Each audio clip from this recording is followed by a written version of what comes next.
Okay, I'm going to tell you about some biblical views of conscience now.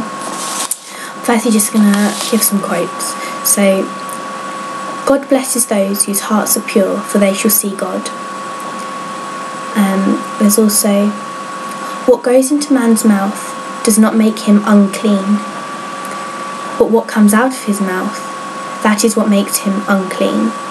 The things which come out from the mouth come from the heart, and these make a man unclean. God is greater than our hearts, and he knows everything. If our hearts do not condemn us, we have confidence before God. God's law is not something alien, imposed on us without, but woven into the very fabric of our creation.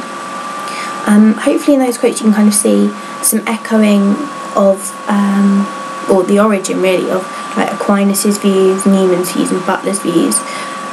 The idea that actually, like with Aquinas, that actually if you go before God with a clear conscience, as in you have followed your conscience your whole life, you can have confidence before God.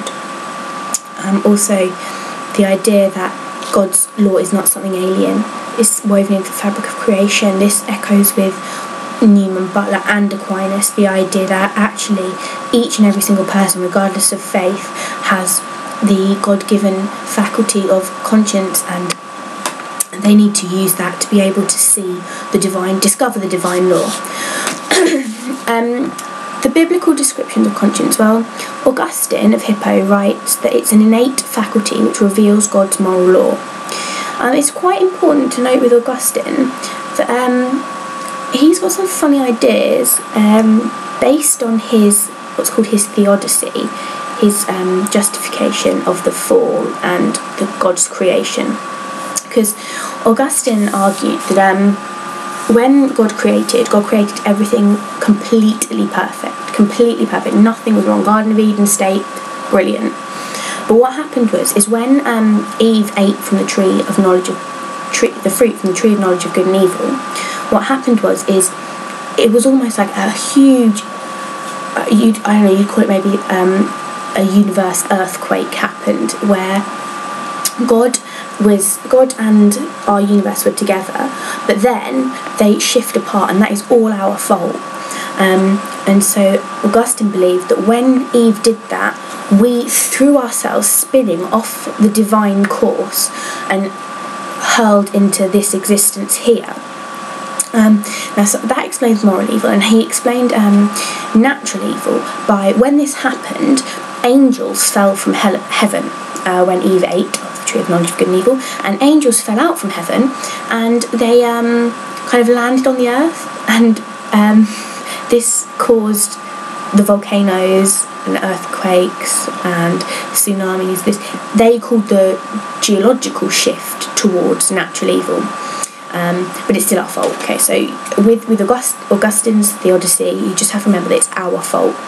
Because of this, Augustine's view of conscience, although that it is an innate faculty which God gave us, it can't always be trusted, because of what Eve did. Damn silly woman. Because of what Eve did, we have actually now distanced ourselves from God, and so our consciences might be a tool for observing God's law, but actually it might be mistaken because we are so far away and so distant from God. He kind of argued that God's law is absolute and universal, and that each individual needs to discover it and hear the same voice of conscience. This opens itself up obviously to the general relativist criticisms, with the idea that actually we don't all hear the same voice, and we don't necessarily think that there is a right voice to hear. I mean, depending on how relativist you are, there's so many modern theories now suggesting that. But it does have its strengths with the idea that every single person has this conscience, and it's endowed on us by God. It is a strength in the sense that it kind of qualifies God's benevolence and God's justice. He doesn't simply bestow conscience onto certain individuals. It's kind of universal.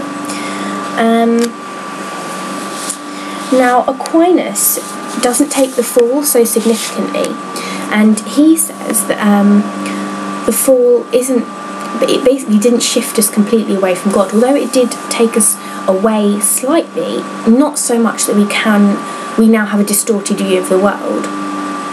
We can still use right reason to find out what God wants, and that's still trustworthy. It's important to note that C. Nelson writes, and this is supporting Aquinas' view, and possibly Augustine's, we'll see. He writes, "More important is the conviction that the Christian life is a joyful acceptance of Christ. It is because of the knowledge of what Christ has already done that Christians can face unafraid the inevitable uncertainties of moral decision."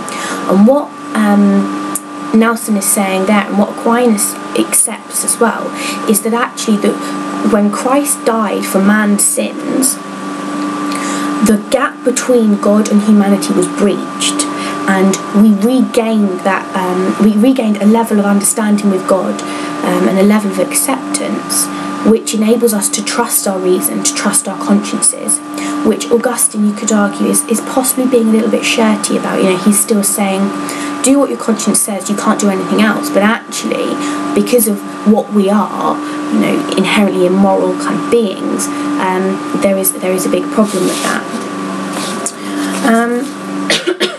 In Romans, chapter 1, verse 18 until 20, writes, "For the wrath of God is revealed from heaven against all ungodliness and wickedness of men by their wickedness suppress the truth. For what can be known about God is plain, because God has shown it. Ever since the creation of the world, his invisible nature, namely his eternal power and deity, have been clearly perceived in the things that have been made, so they are without excuse." And this is basically an argument saying that each and every person, regardless of their faith, has conscience, and God has revealed himself to them in their conscience, in the world, and we have no excuse, firstly, not to believe in God, and also to not listen to the cries of conscience.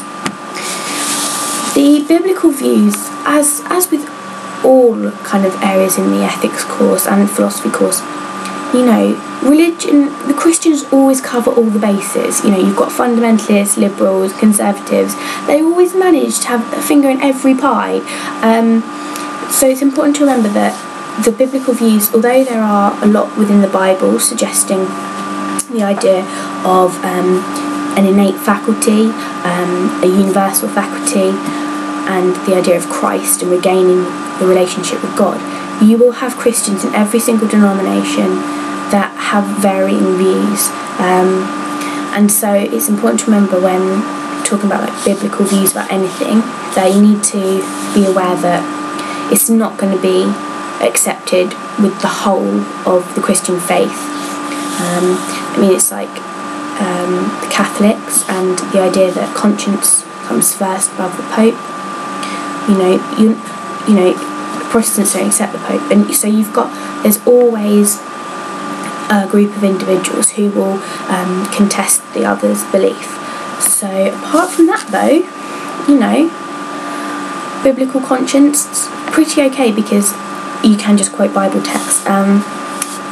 One thing that Enda McDowell said, which is quite interesting, is that conscience enables us to judge good and evil. It reproaches us when we've done wrong and gives us peace when we've done well. So this is basically arguing that actually Christians see conscience as a moral guide which exists in all individuals, and it's as well as a method of reproach, it's also a comfort to us, when we can know that we've done something right.